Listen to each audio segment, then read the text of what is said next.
All right, let's start now talking about the decision tree and see how can we create a decision tree model for classification. So I have now a new notebook. I uploaded a file called heart disease. So this file I uploaded it to the system. Now I have it here, and I'm gonna import the different libraries that we need. Now the libraries that we need, as we did before, it's Panda, Matplotlib, scikit-learn model selection for train and test, and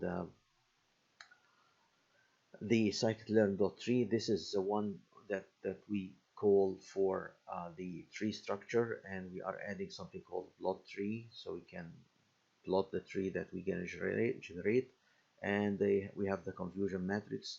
I also have the select k-best and f classify. This was the one that we used before with the logistic regression, and also I have the standard scaler to scale the data. All right, now I'm going to add a new code.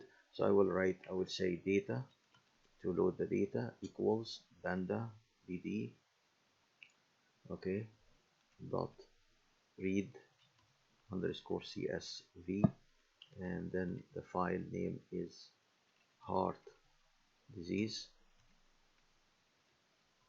dot csv. All right, let's run this part of the code first, and then run this part of the code, create, and then add another code. Let's see what the data looks like. Data dot head, and see how many variables do we have. So we have all these input variables: age, sex, cp, thirst, BBS, cholesterol, blah blah blah. So we have all these, and we can also see data dot shape if you would like to know the number of samples that we have. I'm sorry, shape, the number of samples that we have. So we have 1025 sample and 14 columns. All right, and that's the size of the data. So, and also we can say data dot describe to see what the mean, standard deviation, min and max. And we said before we can do it as transpose. Would like to have it like in a column wise, so that makes it much better and clear. Right, so these are the display of the data.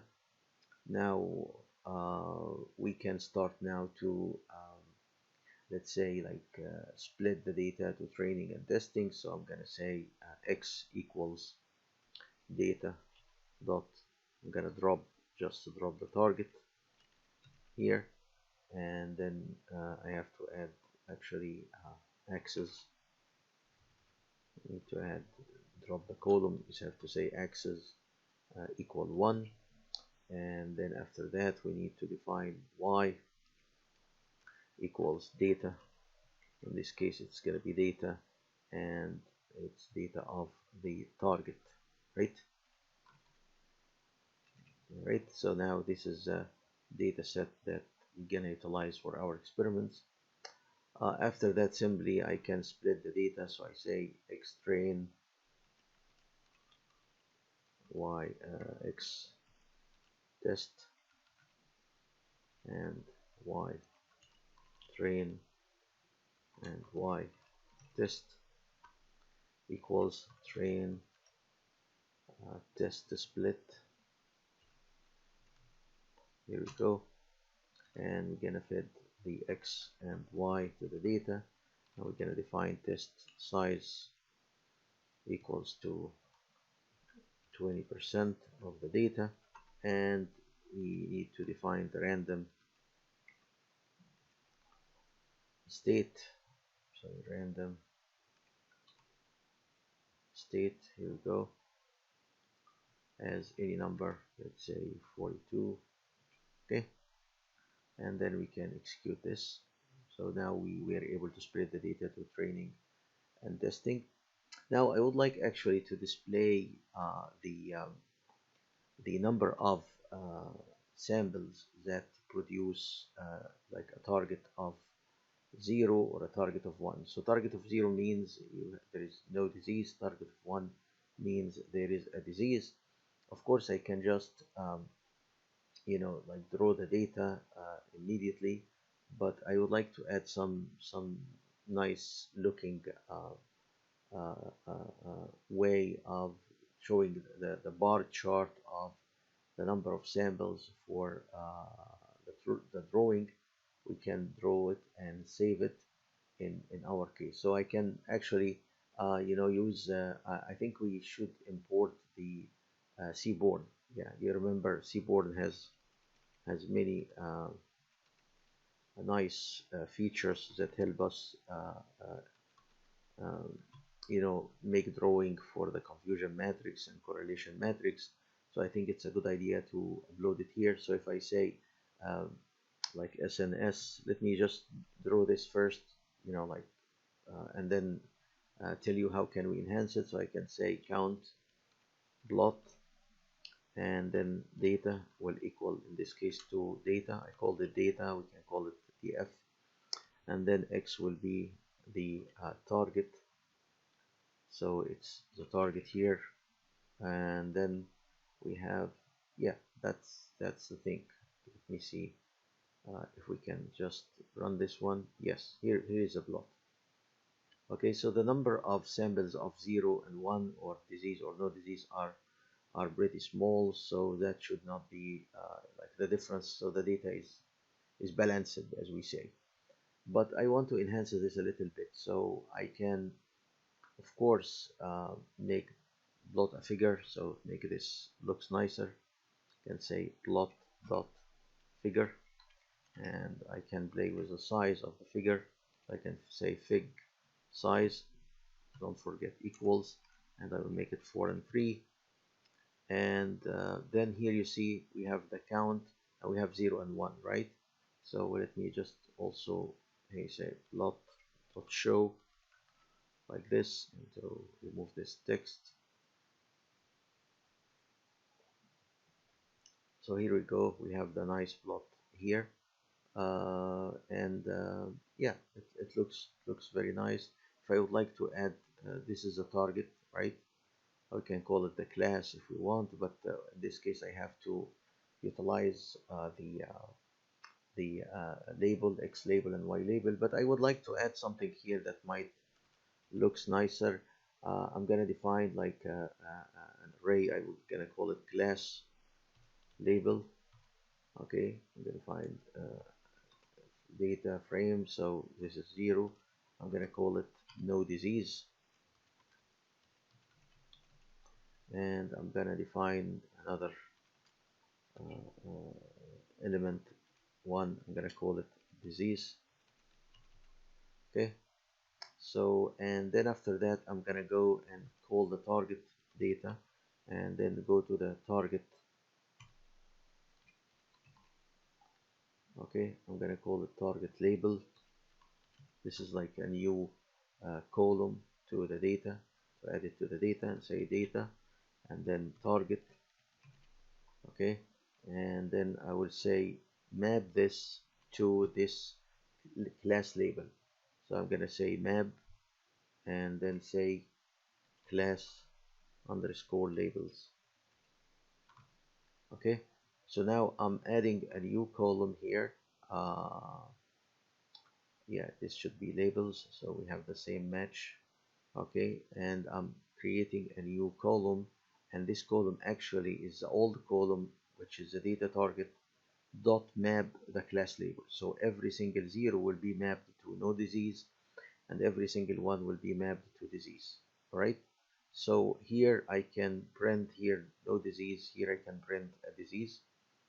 And let me just add something here that might make the plot looks nicer. I will say plot dot x label class, and then sorry, then plot dot y label it's gonna be the count. Okay, and I'm gonna add a title, plot dot title. I'm gonna call it distribution of class values. Okay, I can also select, if I want it to be a little bit small, I can say font size equals to 10, for example. So I don't have a big font size. Let me see how this will work. Uh, yeah, I think here also for the X, I need to call it target label, right? Should be target label because this is the X, so I need to use the target label, not the target only. Here we go. So that looks nicer, right? If you would like to save this file before you say plot uh, uh, dot show, you better do the following. You say plot, save fig, and then name the figure as classes dot Bing, for example. In some cases, we might like add some like resolution. I can say decibel like equal, for example, like 300s. I can do that. Then I can draw this. Okay. So if I go here, I will find like classes.Bing. It's here on the right. So this is the one that you can utilize or use for your article or papers. Okay. All right, so that's the first part. We are displaying the data now. The second part is I would like to do like feature selection. I have seen here that I have 14 different features, so maybe that's a lot. We can of course draw the confusion matrix and as we did last time with the logistic regression and see what are the features that are most significant, and we proved last time from this confusion matrix correlation, I'm sorry, correlation matrix, not confusion, correlation matrix, that from that correlation matrix we can see how tight is the relationship between the class and every single features, and then we can pick up the best feature of this case. So here I'm gonna do feature selection. Let me just maybe add here, say feature selection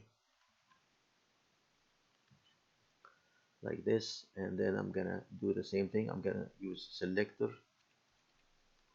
and I'm gonna call this selector as select. This is a type of selection, select the best. Here we go, and I'm gonna say f underscore classify,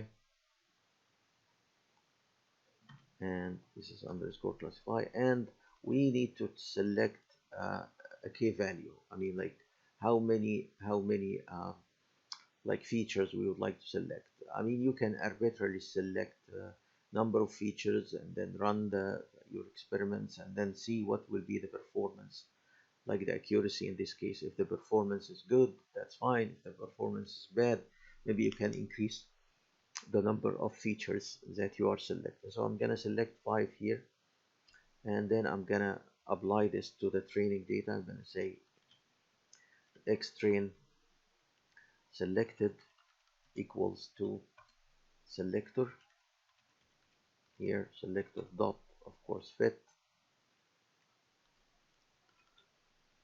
transform, and then I'm gonna fit the x train and y train. Okay, now the next one is x test selected. In this case I will use a selector dot transform right away. I'm not gonna fit it again, uh, and then I'm gonna use x test. So I'm gonna apply what the operation on the selected value after fitting the data here, and then I'm gonna apply it here, because when you fit the data you need to utilize the same selector transformation to the testing data. And in order to show the name of the columns or the feature that was selected, I'm gonna write something called selected. I'm gonna define a variable called selected features names, and this is going to be X, the main X. I need to get from the columns of the main X columns, and then I'm going to utilize the selector. So this is a selector. Here we go. Dot get support. All right. And then after that, I would like to see the selected features, so I'm gonna just put it here. You can use print, of course. Let me see how this code will work. Here we go. So the best selected features was a CB and TH latch and EX ang and old big. I mean, there is a definition for this, of course, a description in the data set. I don't know all of them, but I believe it's easy to find it out. All right. By the way, if you like to see the like if this is the best features, I can maybe come here and I just can get the code for the correlation. Okay, matrix. I can just write here or correlation, just to confirm that what we got is correct, and then I say uh, uh, uh, correlate, like we have the data dot cor, right? Yeah, data, and then I can say plot. I need to control the size because I believe the figure size here will be very big, and then say fig size equals let's see, like 10 and 5 maybe, and then I will say sns dot heat map. Yes, this is what we do to plot the correlation, and then say correlation matrix. Let me just copy it from here. Okay, I'm gonna feed the correlation matrix, and we said we need to say annotate equals true, because else we will have the matrix with no values, and then we're gonna use cmap. We said last time we can use something like blues, or any kind of color you prefer. And also I decided to do the format of the data because if you have like digits and not real numbers, so it's better to have like 2f example. I think that will do the job. Let's see, we run this, what's going to happen. Wow, it's a big matrix. I can just add like here plot dot show. Yes, here we go.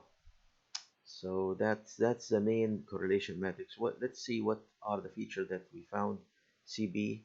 So CB, here it is with the target, and we have the THALACH 0.24, yes, and EX, where is it? Yes, this one, it's a negative correlation, as correct, which is the highest value. And old week, here we go. Yes, again, it's very high. I mean, like this on the negative side, and then we have the CA. Here it is as well. So yes, that's correct.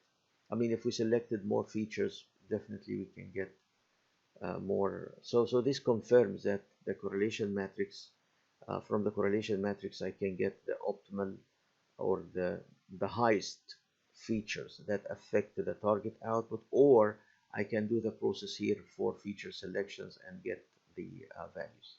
Okay, I hope this is clear and solid now. Um, Now the next step is I would like to do scaling. So I will say, I'm sorry, this one should not be here. I will go down here and then say feature scaling. All right, then we add a code. So for feature scaling, I'm going to define SC, selected features. I'm going to say standard scaler. Yeah, this is a function that we have. And then I'm gonna scale what? I'm gonna scale the trained and test data, same way as we did here for feature selection, but I'm gonna call it X train scaled. So I'm gonna call it X trained or X train scaled, yes, equals to sc dot again fit and transform. So I see now you maybe are correlating the system here, and you're gonna fed X train selected. Now this case you have to fed X train selected, right? Not X trained only, but the selected one. Okay, the selected one from the previous stage, and then X test selected will equal to sc dot transform only, not fit, transform only, and then we're gonna fed the X test selected. Oh, I'm sorry. I have to call this not select. I have to call this scale. Yes, scaled. Yes, yes. We are generating the scaled from the selected, right? Yes, right. So that should give us the new I mean the scaling of the selected feature, not all the features. If I run this, that should be okay. All right. Now I need to apply decision tree classifier. Okay. To apply decision tree classifier, I need to import the decision tree.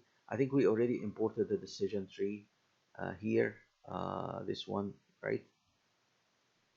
This one, we imported the decision tree, so it's already there. And or if you would like to see it here, you can do it here. I mean, it's up to you where you want to insert it or have it. Okay. So in here, I'm gonna call the decision. I'm gonna say decision tree. Decision tree. I'm gonna call it the decision tree, and then use decision tree classifier. Okay. And for the decision tree, I need to define some parameter, which is very important, like maximum depth. I mean, if you like to do that, it's very important, by the way, for decision tree to identify or define the depth. Um, you know, large depths is good, but sometimes it might cause overfitting. Small depths might not be good because it might not provide high accuracy. So you need to make a balance between this and this. Okay, so I can say maximum depth, for example, like for example 5. Let's see what's going to happen, and then I will again define random state equals something like maybe 22, and then after that I will do the decision tree dot fit, and then I will feed in this case X train scaled and Y train. Okay, of course the Y train is the one that's going to be corresponding to this one. If I run this, here we go. So I have the maximum depth is 5, and I have the random state is 22. So now we created the model. Now the next step is actually to develop the actual and estimated response. So I can say, I mean, we agreed before that we can show the results classification. Results, we would like to show it over both training and testing cases. So I can say y train predict equals decision tree dot classifier. No, decision tree dot predict, actually dot predict only, and then we have to fed the X train scaled, right? And then we're gonna do the same thing with X Control C, Control V. I'm gonna just make this test and test, right? So that will give me the training and testing. And then I would like to get from this accuracy, right? So I can say train accuracy, um, yeah, train accuracy equals what? Accuracy score, yes. And then I'm gonna feed what? I'm gonna feed y train, the original, and y train predict,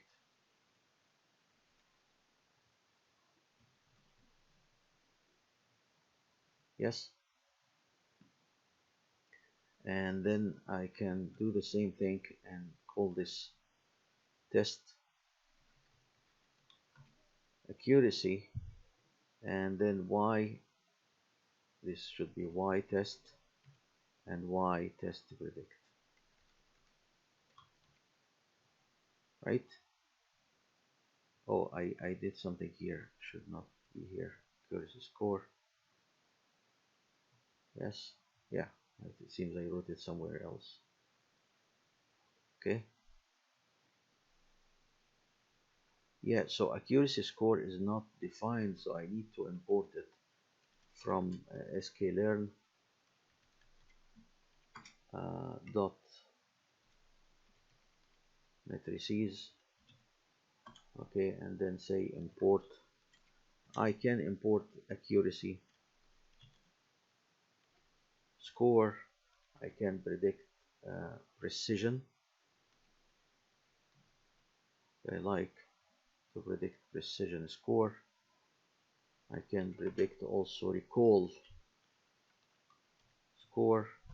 I can also predict F1 score. All these are criterias, and I can predict confusion matrix. Yeah, confusion matrix is one of the important uh, evaluation criteria that we can utilize, right? Because here, before I inserted this it says it's not defined. If I run this, okay, now let's see the training accuracy. Let me just have a new code, training accuracy, and let me have another code for testing accuracy and see what is the training and testing accuracy in this case. So it was 0.89, the testing accuracy is 0.80. So I mean it looks okay for now. That's the training and testing accuracy. Of course I can add also like precision and recall, and it's going to be easy. I mean, if I would like to do that, let me just maybe create another code, and I can just take this one, the accuracy, control X, control V. I'm going to feed it here, and then I can say here train precision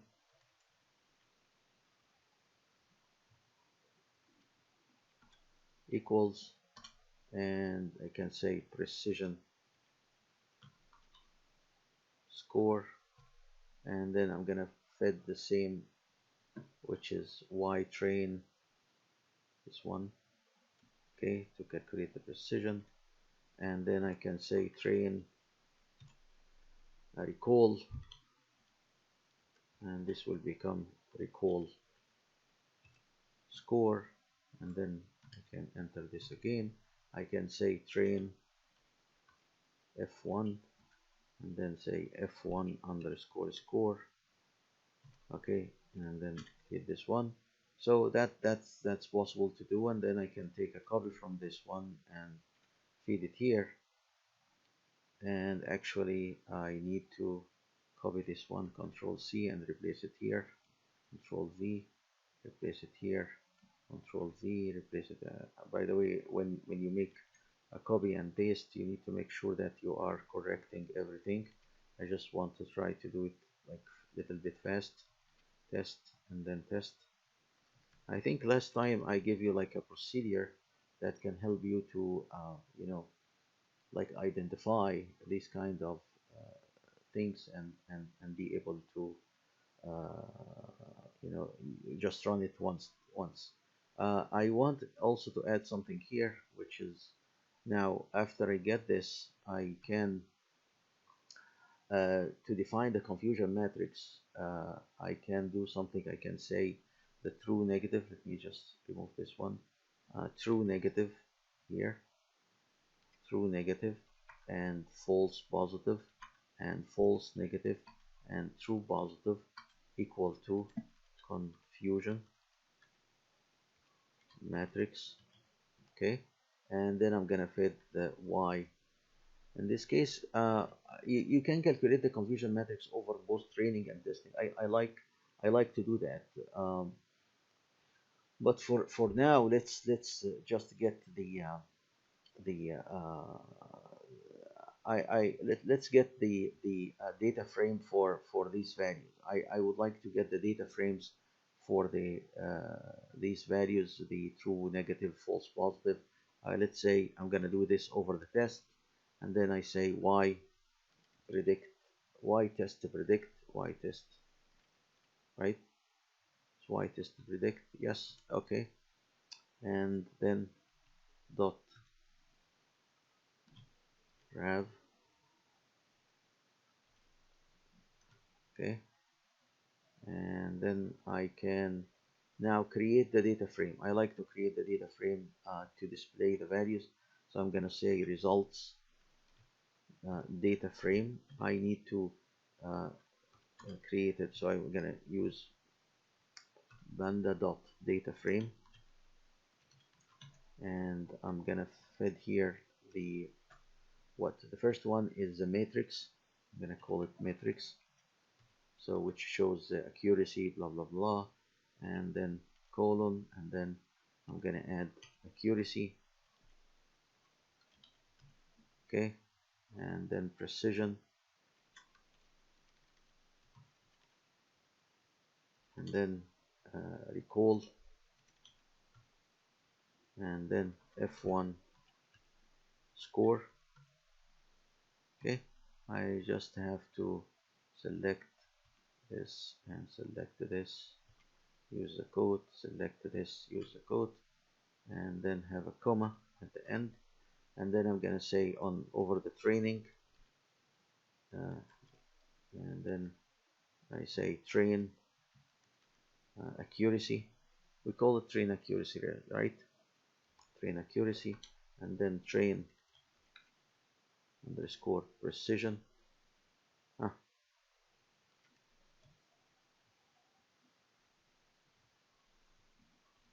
and then train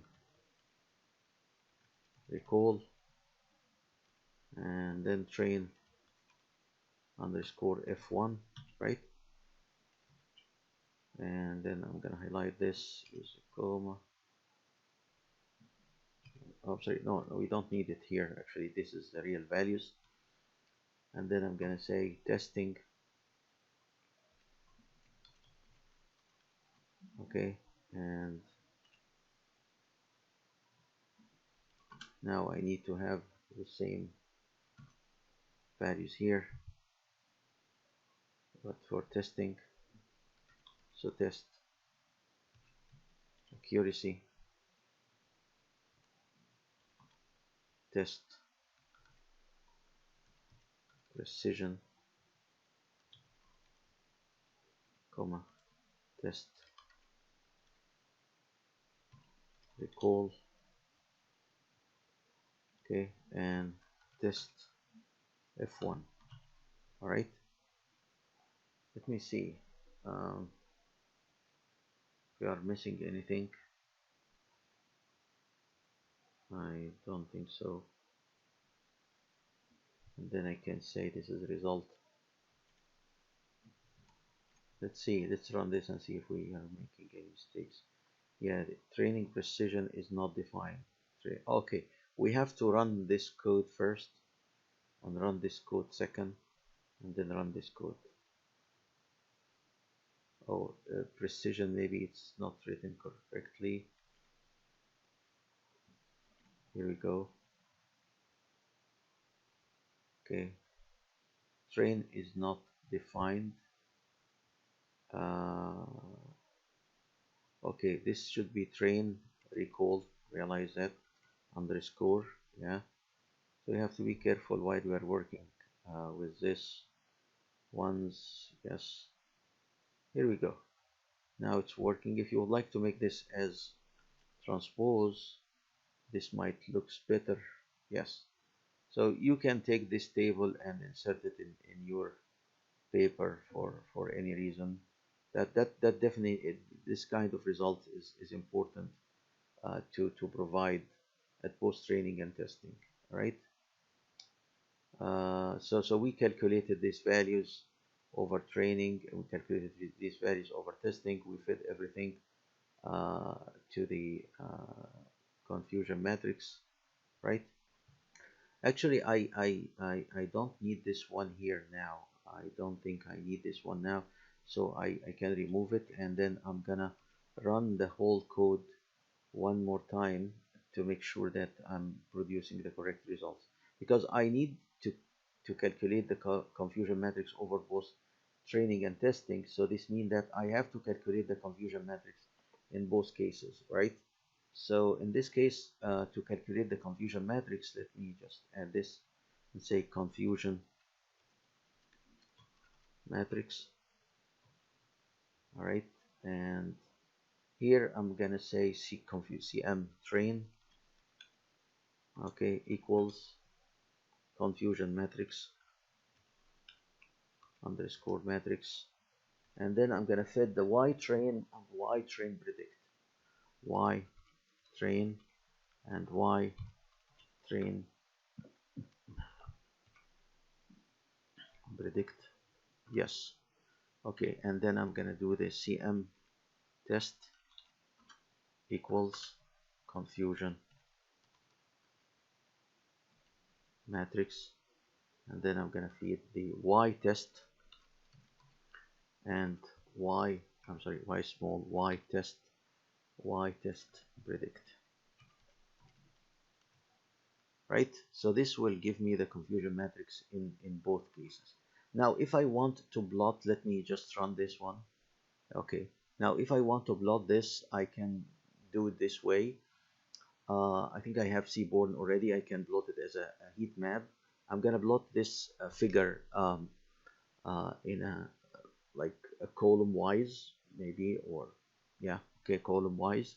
So because every time we draw it as a horizontal, so I just for the sake of, sometimes in when you develop your article, you would like to have it in a column format, because it's if it is in horizontal, so this means that you have to have the figure in over the two columns, right? So that's just another way I can say plot, I'm sorry, plot dot figure, and in this case I'm gonna define fig size. I'm gonna give equals, by the way, fig size equal. I'm gonna give like some priority to the so the length, the wideness of the figure will be less, and the height should be more. And then I can say I'm sorry, then I can say SNS heat map. I think now we became expert with heat map is cm underscore train, and then annotate equals true, and then cmap equals blues if you like, and format, I'm sorry, blues, we have to go out from this, format is 0.2f, for example. By the way, if I'm gonna plot like two plots, I think I must do here plot, say plot dot subplot, right, as we do in MATLAB.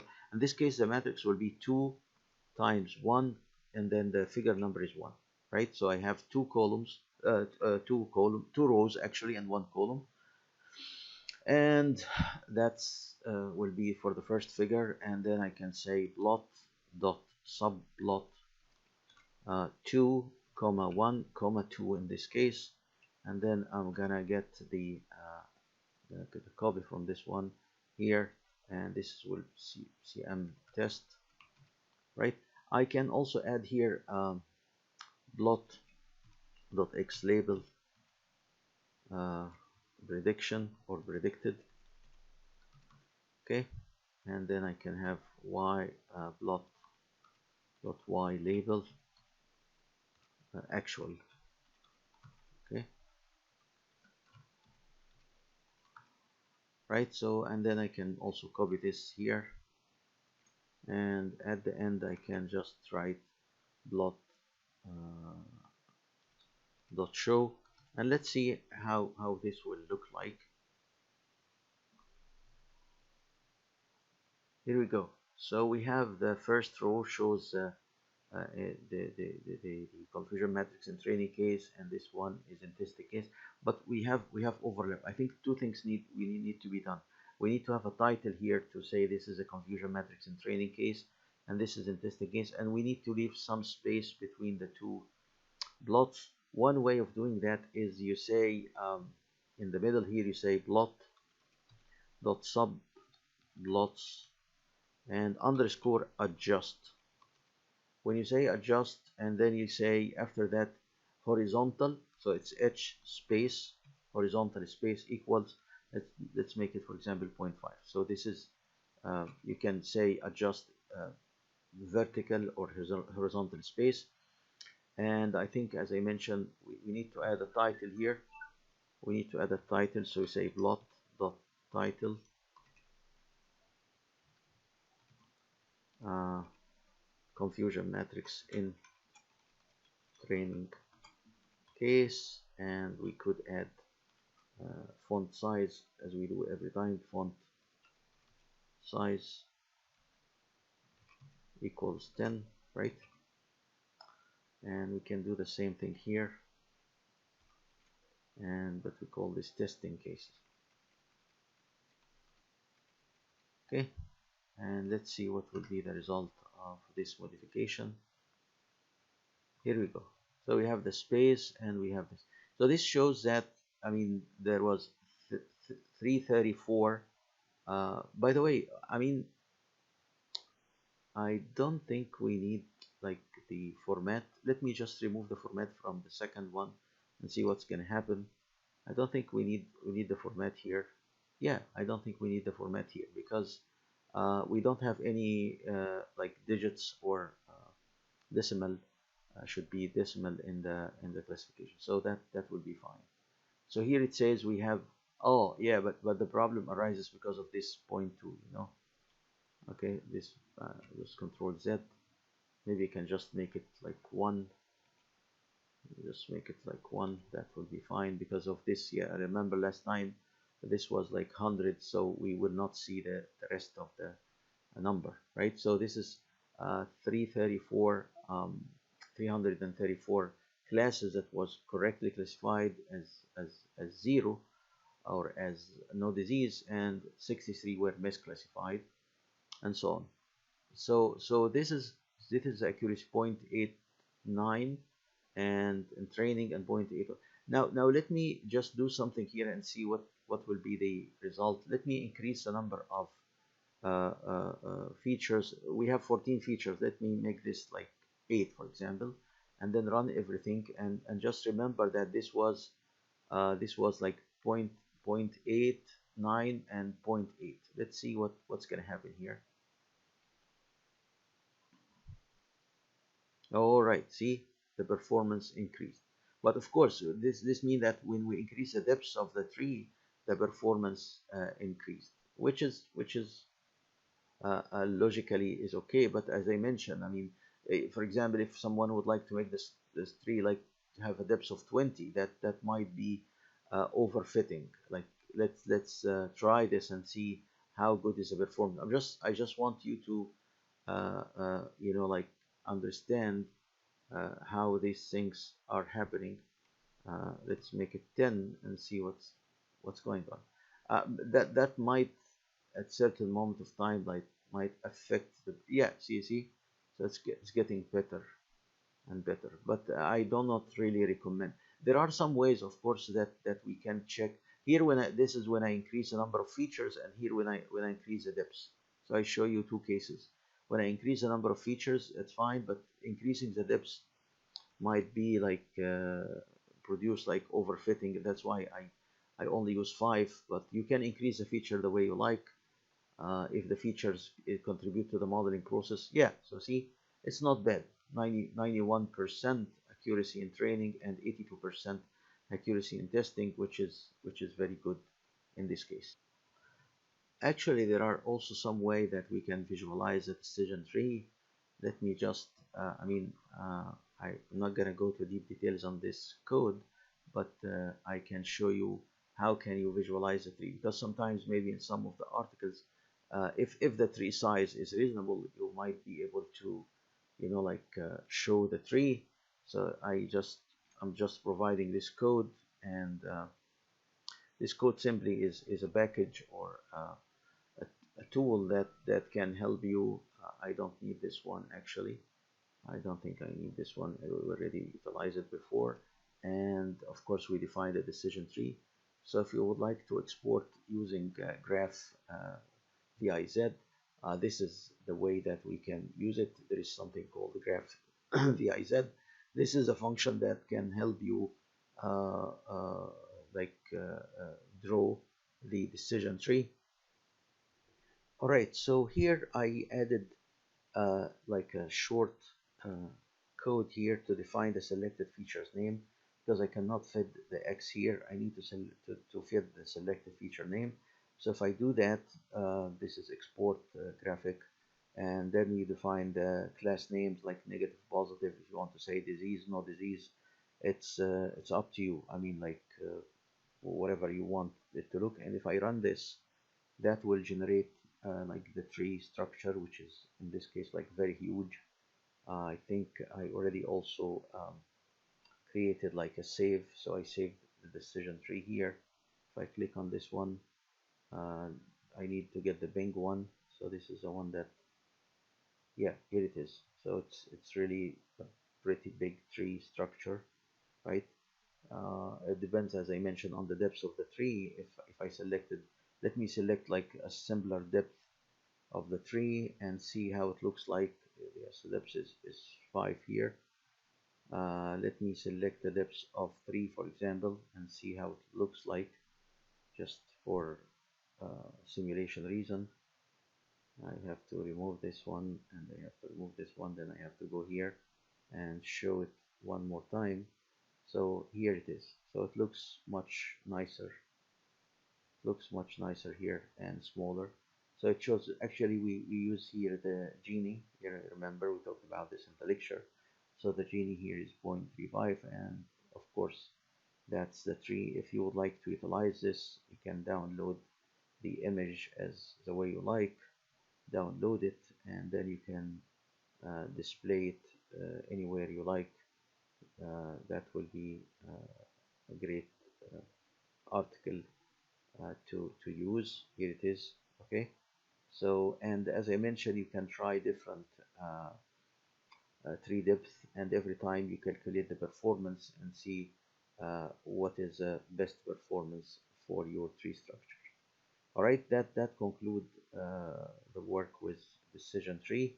Of course, you can add also the ROC curves at both training and testing if you like. And thank you so much.